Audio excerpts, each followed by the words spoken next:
Essa aqui eu busco até respiração. Você pai, você mãe, que acompanha o Balanço Geral nesse momento. Quais são as lembranças mais emocionantes que você tem dos seus filhos, hein? Doutora Márcia está aqui no estúdio. Mãe, é a avó também, doutora Márcia? Ainda não. Mas minha plaquinha, Márcia para a avó, já está levantada já faz tempo. Já está levantada. O Jason é avô, então é pai 2 vezes. Eu sou pai, né, de 3. Né? O dia do nascimento é inesquecível, né? Aquele chorinho, os primeiros meses sem dormir, nos cuidados com o bebê, todo mundo parece zumbi. E mesmo assim é um zumbi feliz, porque você fica nessa situação de zumbi, você não dorme, mas está feliz porque aquele serzinho está ali protegido, bem cuidado, né? Quando a criança começou a engatinhar, você tem essa lembrança aí, público do Balanço Geral. O primeiro dia na escola, quando a criança abraça os pais ali com receio de entrar na sala de aula, né? E o almoço de domingo com a família toda reunida, hein? São tantos momentos, tantas fases, tantas preocupações, até que cheguem a adolescência, a fase adulta, e a preocupação não termina por aí. A preocupação não acaba. Mas sabe aquele segundo de descuido, hein? Aquele segundo que você percebe que pode acabar com todas essas possibilidades.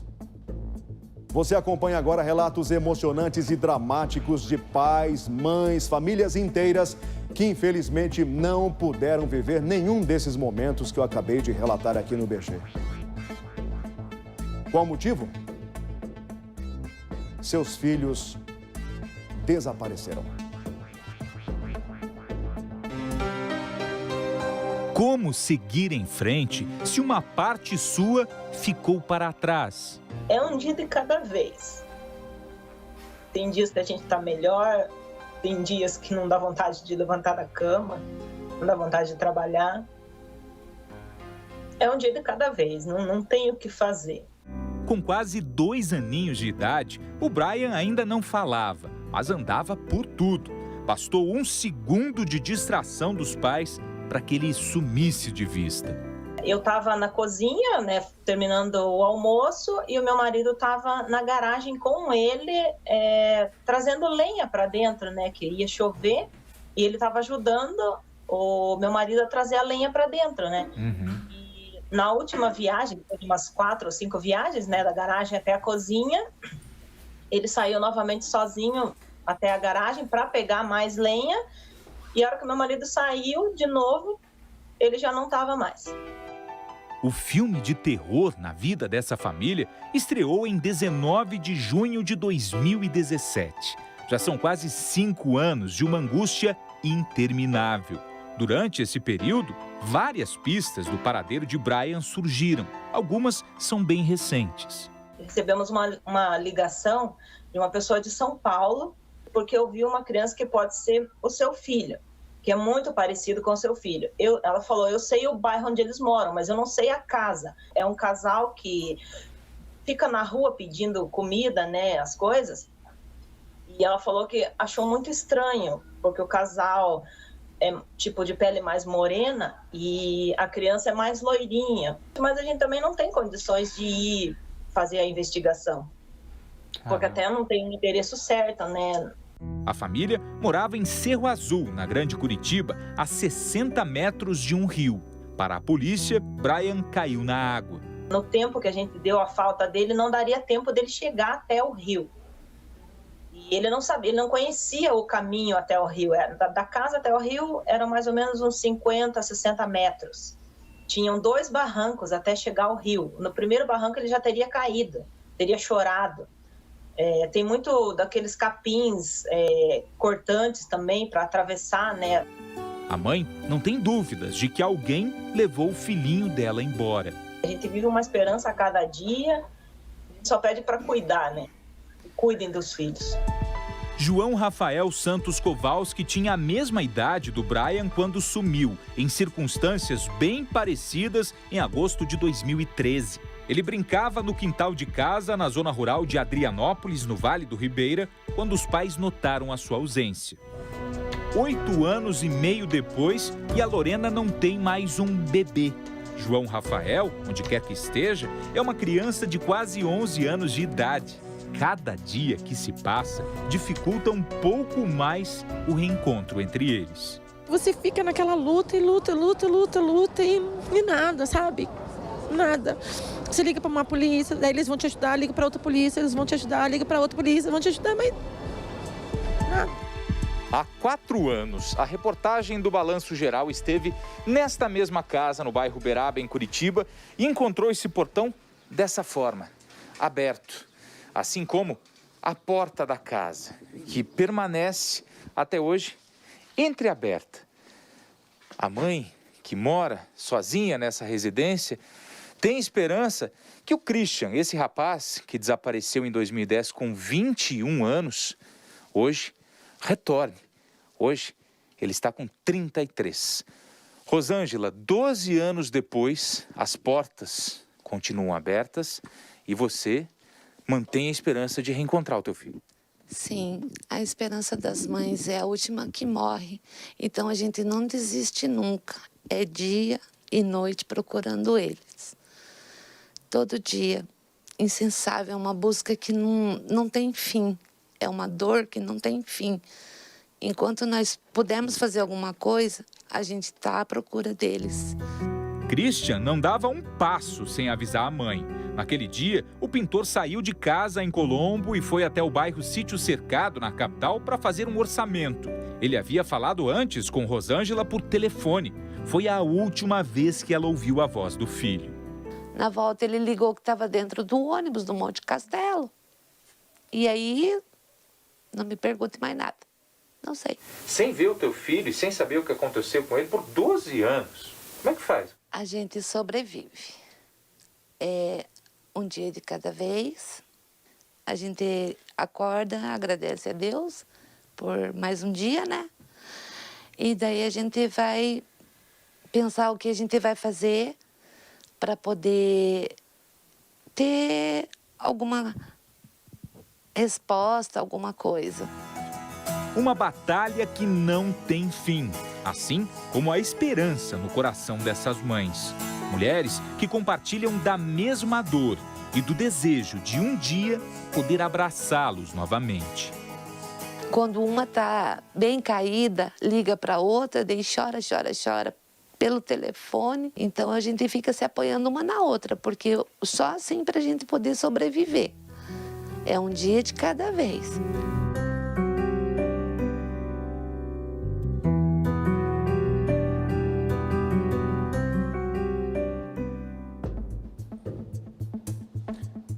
O que mais corrói um pai e uma mãe, pelas reportagens que eu fiz de desaparecimentos, incluindo uma reportagem que eu fui a Telêmaco Borba, mostrar a história de um garotinho de 2 anos que estava brincando na frente da casa dele, né? Tinha um montinho de areia. O pai voltou do almoço, foi tomar um banho para almoçar, né? Voltou do expediente, né? Foi tomar um banho para almoçar. A mãe estava lavando louça. O mais velho, ainda chegando da escola, estava na van. De repente, um silêncio. O pai saiu do banho, foi para a sala e perguntou para a esposa: cadê o fulano? Ah, tá brincando aí na areia, aí na frente, tá brincando. Não tá brincando, não tem ninguém aqui. Até hoje, a criança estava com 2 anos, isso em 2017, salvo engano, tá? Já se vão 5 anos, hoje está um meninão de 7 anos essa criança. O que mais corrói um pai e uma mãe é a incerteza. Porque o pai e a mãe, quando passa por aquele movimento que não é o natural da vida, né? De ser enterrado pelo seu filho, quando o pai e a mãe é obrigado a passar pela maior dor, que é sepultar um filho, ele sabe que lá no cemitério está a matéria. Houve a despedida da matéria, a despedida do corpo, a despedida da presença. Mas ele tem sempre ali aquela ligação espiritual. O caso desses pais aqui é a incerteza. Onde está meu filho? Com quem está o meu filho? Ele tem o mesmo nome? Ele foi criado por quem? Ele tomou café hoje de manhã? Ele almoçou? Ele se alimentou bem? Ele janta? Ele dorme aonde? Ele vive em alguma rua por aí? Ele estuda? Esses pais não têm respostas para nenhuma dessas perguntas. Nenhuma resposta. Diferente de um pai e de uma mãe que tem todas as homenagens possíveis, que batalham por justiça, que estão acompanhando o trabalho da polícia, do Ministério Público, pedindo justiça. Diferente de um pai e de uma mãe que perdeu por uma fatalidade, por uma doença, mas sabe que está lá. A matéria está lá, tem um lugarzinho ali no cemitério, tem um cantinho na casa, tem a homenagem, tem aqui, ó, dentro do coração, tem aqui, ó, o sentimento e a ligação espiritual. Aqui, eles não têm respostas. E isso destrói a vida dessas pessoas que sempre vivem lá atrás. Elas pegam um retrato falado, olham assim e falam, não, mas eu não vejo meu filho nesse retrato aqui, né? Como ele estaria hoje, a projeção, né? Como estaria hoje essa criança? Não, eu não tenho isso aqui, eu tenho essa outra. De 7, de 10 anos, essa outra aqui do meu bebê, do meu filhinho, da minha filhinha, essa é a imagem que eu tenho aqui. Eu não vejo, eu não acompanhei os processos, eu não vivi todas as fases da criança, do desenvolvimento desses meninos, dessas meninas, doutora Márcia.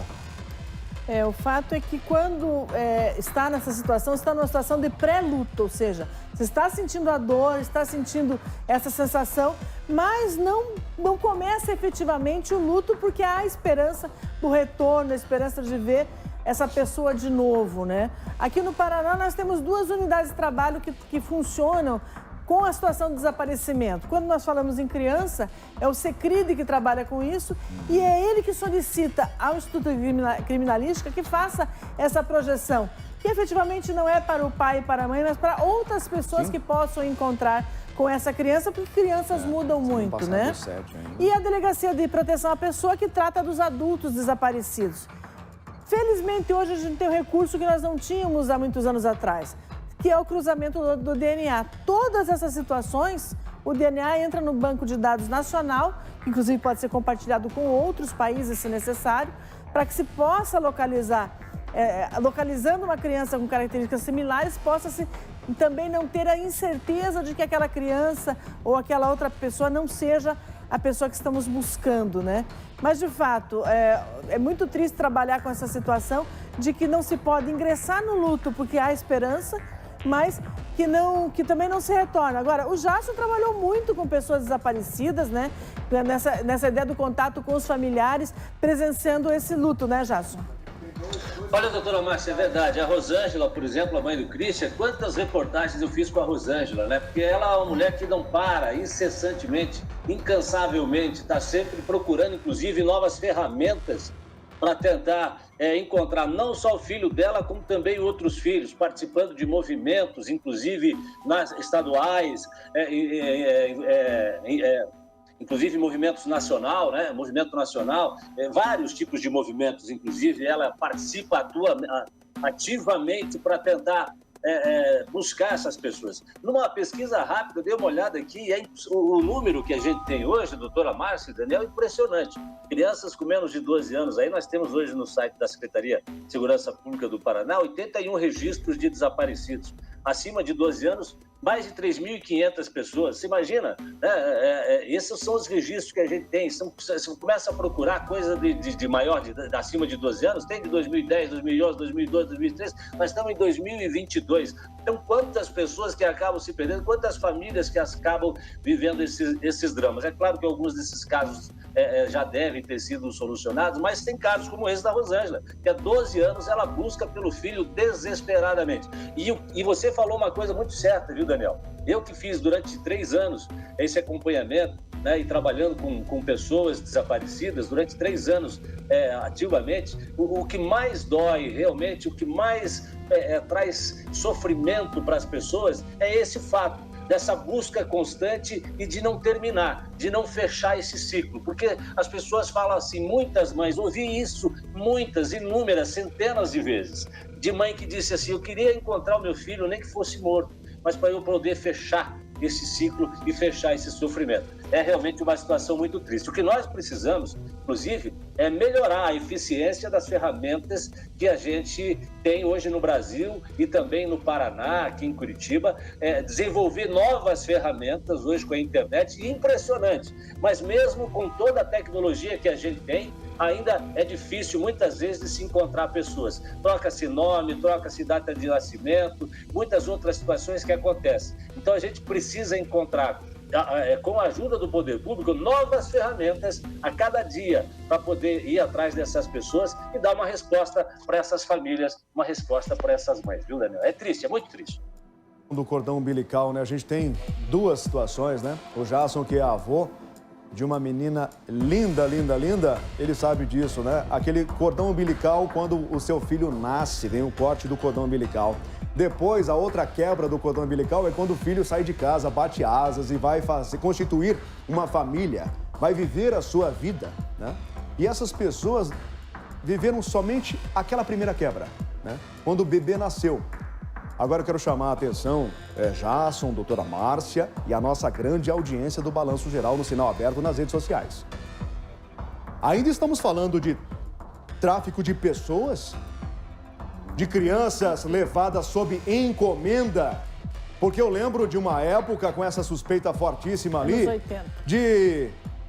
Na virada dos anos 80 para os anos 90, mas também recentemente em outras regiões do Brasil, doutora Márcia Marcondes, em que havia encomenda com traços, exigências de traços. Ó, eu quero uma criança assim, loirinha, cabelinho enroladinho, cabelinho cacheadinho, liso, até 2, 3 anos. Encontre essa criança para mim. O caso que eu registrei em Telêmaco me chamou a atenção, Jason, porque havia essa suspeita de encomenda. Encomenda, tanto que o cerco foi fechado, a polícia militar se juntou à polícia civil, e se abraçaram mesmo, foi uma união de forças. Fizeram buscas no meio da mata, por várias estradas, bloqueio, revista em veículos e nada. Até hoje, nada. E havia essa suspeita de encomenda. Uma situação absurda. Como é que você encomenda o filho de uma família, o filho de uma pessoa, para que busquem essa criança e tragam para você? E havia suspeita também de que essa criança teria saído de Telêmaco Borba, passado para o Paraguai e lá num processo completamente ilegal, criminoso, uma mudança de nome, já com a família esperando essa criança. Imagine só o sofrimento, né, desse menininho de 2 anos na época, o pai e a mãe inconsolados até hoje, doutora Márcia. Pois é, essa pessoa que diz que quer dar amor a uma criança, mas faz uma escolha como se estivesse comprando um sofá, uma cadeira, né? Ou seja, eu quero dessa cor, eu quero desse jeito, eu quero dessa forma, e não se importando com o sofrimento que possa gerar a outras pessoas, né? Gerar a esses pais que não tinha intenção de colocar essa criança para uma adoção, porque o procedimento seria totalmente outro, se fosse o caso. Então, claro, a gente sabe que existe o tráfico de pessoas, não só com crianças, mas com mulheres também, né? Nós trabalhamos com essa situação de mulheres que são levadas de um lugar para o outro e que fazem essa mudança de nome, geralmente levando-as para a prostituição, sem a vontade delas. Então, nós temos todos esses trabalhos funcionando. Sim, é necessário intensificar isso? Com certeza é necessário intensificar. Acho que já evoluímos muito do que nós tínhamos, como falamos naquela situação bem grave que a gente teve aqui, que o Paraná foi foco disso nos anos 80, né? Virada para 90. A gente tem outros instrumentos hoje para trabalhar. E cada vez eles vão gerar mais instrumentos para esse trabalho, porque realmente é necessário se dar uma resposta a essas famílias, né? Uma resposta, encontramos seu filho, ele está bem, ou infelizmente temos uma resposta ruim, mas tem que ser uma resposta, né, Daniel? 1h30, a gente segue acompanhando esses casos aqui no Balanço Geral em busca de respostas para essas famílias. Agora convido você